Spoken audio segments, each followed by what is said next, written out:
नमस्कार दोस्तों, मैं डॉक्टर ललित कुमार गंगेले अपने इस चैनल की एक और बहुत ही ज्यादा इंपॉर्टेंट वीडियो में आप सबका बहुत बहुत स्वागत करता हूं। और जैसा कि आप लोग थंबनेल देख चुके होंगे कि जो थंबनेल है वो है arnica and it's uses in the blunt injury, या फिर अगर बोलें तो blunt injury and arnica Montana. कहने का मतलब कि आर्निका मोंटाना जो एक मेडिसिन है, ये हम में से ज्यादातर लोग, खासकर आम आदमी, आम लोग जो कि डॉक्टर नहीं हैं, जो कि होम्योपैथी की फील्ड को बिलोंग नहीं करते हैं, वो भी इस बात को बहुत अच्छे से जानते हैं कि arnica is one of the most important and first line medicine for the injury. But दोस्तों, दुर्भाग्यवश और एक और चीज है कि उनसे उम्मीद होनी भी नहीं चाहिए, क्योंकि वो आम लोग हैं। ठीक है, वो इतना ही जानते हैं कि आर्निका का यूज बहुत अच्छा होता है इंजुरी में, यही उनके लिए काफी है। और इसी वजह से, क्योंकि वो लेमेन हैं, वो लोग नॉन मेडिकल फिटर्निटी को बिलोंग करते हैं, वो डॉक्टर्स नहीं हैं, तो यही कारण है कि आर्निका का यूज ये लोग जनरली किसी भी इंजुरी के अंदर करने लगते हैं। और वही चीज ये है कि उसमें जो मेन बात ये है कि वो जो इंजुरी है, जो कोई और मेडिसिन डिजर्व करती थी, वो इंजुरी, वो जो जिसके लिए कोई और मेडिसिन है, जनरली वो मेडिसिन उसको नहीं मिलती है उस केस में, स्पेसिफाइड केस में पेशेंट को। और ये लोग घरेलू उपचार के रूप में आर्निका हमेशा अपने फर्स्ट एड में रखते हैं। तो इस वीडियो में हम इस बात को अच्छे से क्लियर करेंगे कि आर्निका के लिए कौन सा स्पेसिफिक केस होता है जिसके अंदर आर्निका को यूज करना चाहिए। ठीक है, और इससे आपको यह भी क्लियर होगा कि arnica is not indicated in each and every type of injury. There is a very narrow and specific cases, बहुत स्पेसिफिक और बहुत लिमिटेड केस होते हैं जिसके अंदर आर्निका का मोंटाना का यूज आप कर सकते हो as a medicine for the injury. और वो केस होता है कि ब्लंट इंजुरी, जो कि इस वीडियो का शीर्षक है कि blunt injury and arnica. Blunt injury होता क्या है?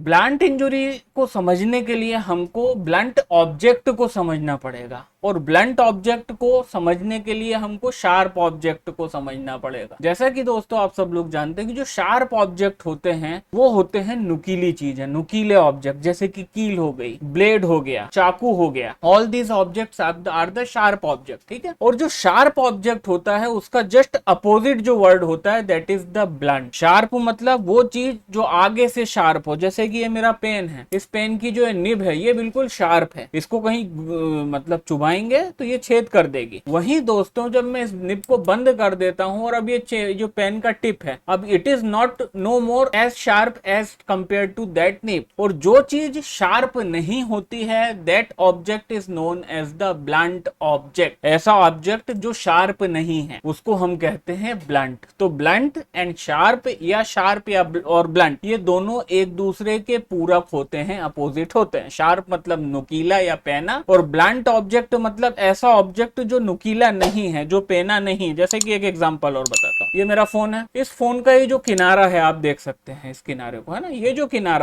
किनारा है, it is not sharp, it is blunt. ठीक है, और ये मैं आपको इसलिए बता रहा हूं कि ये जो डिजाइन है फोन का, जब हम इस इंजुरी के एग्जांपल लेंगे तो उसके अंदर आपको ये वाला एग्जांपल फोन का आप दिमाग में याद रखिएगा, आपको याद आए। तो वो इंजुरी दोस्तों जो ब्लंट ऑब्जेक्ट से पड़ती है, मतलब ऐसी इंजुरीज जिसके अंदर कहीं पे भी ब्लीडिंग नहीं होती पेशेंट को। ठीक है, मतलब वो शार्प ऑब्जेक्ट से इंजुरी नहीं लगी है, वो ब्लंट ऑब्जेक्ट से लगी। और ब्लंट ऑब्जेक्ट से इंजुरी लगने की वजह से दोस्तों, at the site of injury वहां पे ब्लीडिंग नहीं होगी, वहां पे कुछ कटेगा नहीं, फटेगा नहीं, लेसरेट नहीं होगा। ठीक है ना, तो वहां पे जो इंजुरी होगी वो होगी इंटरनल ब्लीडिंग। मतलब कहने का है कि एक एग्जांपल लेते हैं, अब ये आप समझो आपके घर का डाइनिंग टेबल है, ऐसी इंजुरी अक्सर होती है हमको। आप जल्दी से जा रहे थे कहीं, कुछ काम के लिए जा रहे थे, आपको बहुत जल्दी थी, आपका ये हो सकता है सेंटर टेबल, आप इसके बगल से गुजरे और आपके थाई के ऊपर ये चीज लगी, बहुत तेजी से लगी। हम लोग अक्सर, हमारे घर में बच्चे होते हैं, बच्चे दौड़ते हुए जा रहे हैं, पता चला टाइम पे वो ब्रेक नहीं लगा पाया और इसमें जाके ठुक गया,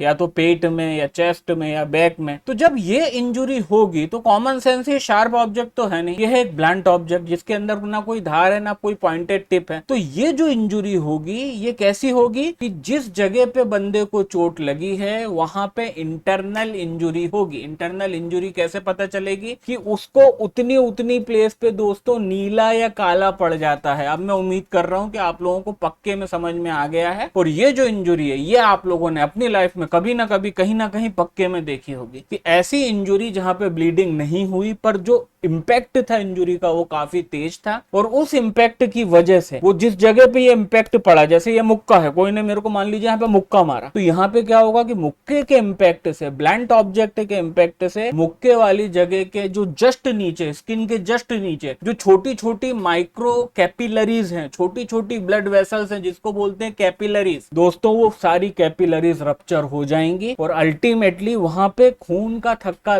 जम जाएगा। और वो खून का थक्का ऐसा नहीं है कि ऊपर से खून निकल रहा है, वो हमको सबक्यूटेनियसली दिखेगा, हम देखेंगे तो वो नीला पड़ा हुआ दिखेगा। इनिशियली वो लाल दिखेगा, और जब वो लाल दिखेगा उसके कुछ घंटे बाद, क्योंकि खून जो है ब्लड वेसल से बाहर आ गया और वहां पे क्लॉटिंग की प्रक्रिया चालू होगी, ठीक है। तो इनिशियली ये जो ब्लंट इंजुरी से जो चोट है वो हमको दिखेंगी रेड कलर की या फिर ब्लूइश रेड कलर की, और उसके बाद में वो ब्लूइश से लेके पर्पल से लेके ब्लैक कलर तक हो जाएंगी, काला निशान जो चोट का रहता है। तो that is what is known as the blunt injury. और दोस्तों आर्निका मोंटाना का जो स्पेसिफिक जूरिडिक्शन है that is only in the cases of the blunt injury. और यहाँ पे इसकी क्लिनिकल पैथोफिजियोलॉजी ये है कि आर्निका मोंटाना मेन क्या काम करती है कि arnica Montana is the vascular remedy, is a medicine. ये वो मेडिसिन है जो ब्लड वेसल्स के ऊपर काम करती है, आर्टरीज पे काम करती है, वेन्स पे काम करती है, मतलब रक्त नलियों पे काम करती है। और वहां पे भी इसका क्या काम है कि जो एक्स्ट्रा वेसेशन ऑफ ब्लड हो जाता है, what is extravasation of blood, कि मुक्का पड़ा, छोटी छोटी कैपिलरी फूट गई, कैपिलरीज रप्चर हो गई, बस्ट हो गई, और वहां पे एक्स्ट्रा वेसेशन, एक्स्ट्रा मतलब कैपिलरी के बाहर, वेसेशन मतलब ब्लड का इकट्ठा हो जाना। तो जो एक्स्ट्रा वेसेटेड ब्लड होता है आर्निका के इम्प्लीमेंटेशन के बाद, आर्निका देने के बाद, दोस्तों ये जो केस होता है इसके अंदर उन कैपिलरीज के अंदर वापस एक प्रकार की जान आती है, और वो जो ब्लड है, जो एक्स्ट्रा वेसेटेड ब्लड है जो कैपिलरीज से बाहर आया था, आर्निका उसको प्रमोट करती है किसी भी तरह से उसको वापस सोखने के लिए या फिर उसको रिजॉल्व करने के लिए, ठीक है। Whenever there is any case in which there is the extravasation of blood specially after the injury from the blunt object, then the arnica is became the most important in primary medicine because arnica helps in the absorption of the extra vasated blood। जहां पे वो जो extra vasated blood है, इस blood के जमा होने के कारण वहां पे वो काला पड़ा है या लाल पड़ा है या नीला पड़ा है, तो आर्निका उस extra vasated blood का absorption करती है प्रॉपरली, और उस absorption के कारण कुछ ही दिन के अंदर वो नीली पड़ी, लाल पड़ी या काली पड़ी जो चोट है वो वापस से नॉर्मल स्किन के कंटोर और कलर में आ जाती है। सो दोस्तों ये था specific use of arnica in the cases where there is the injury due to the blunt object. अब हम लोग क्या गलती करते हैं, इसके ऊपर पूरी सीरीज आएगी, है ना, इसके ऊपर पूरी सीरीज आएगी, एक प्लेलिस्ट बन रही है चैनल पे इंजुरी, उसके अंदर आप अलग अलग इंजुरी के वीडियो आप देख सकते हैं। हेड इंजुरी पे मैंने अभी वीडियो डाला है रिसेंटली, ठीक है, तो ये उसमें आ जाएगा। हम लोग सारी की सारी चोटों में आर्निका जो देते हैं वो हम गलती करते हैं। हम हेड इंजुरी में आर्निका दे देते हैं, हम ऐसी कटी पटी चोटों में आर्निका दे देते हैं जहां से भयंकर खून निकला है, जहां पे कायदे से दूसरी मेडिसिन देनी थी, हम लेसिरेटेड वाउंड में भी आर्निका दे देते हैं। किसी की सर्जरी हुई, सर्जन ने कट लगा के सिया, हम वहां पे भी आर्निका दे देते हैं, है ना। किसी को फ्रैक्चर हुआ वहां पे भी लोग आर्निका देते हैं, मोच आ गई वहां पे भी लोग आर्निका दे देते हैं। तो it is not correct as per the clinical knowledge of mind कि आर्निका का जो स्पेसिफिक जूरिडिक्शन है that is the injury from the blunt object, ठीक है ना। तो उम्मीद करता हूं दोस्तों वीडियो आपको पसंद आया होगा, पसंद आया तो लाइक करिए, चैनल को सब्सक्राइब करिए, अगर चैनल पे नए हैं तो प्लीज सब्सक्राइब करिए। इस हफ्ते में आने वाले इवेंट्स में और हर शनिवार को शाम को 4:30 बजे होने वाली लाइव स्ट्रीम में आप सबसे बहुत जल्द मुलाकात होती है। तब तक के लिए नमस्कार।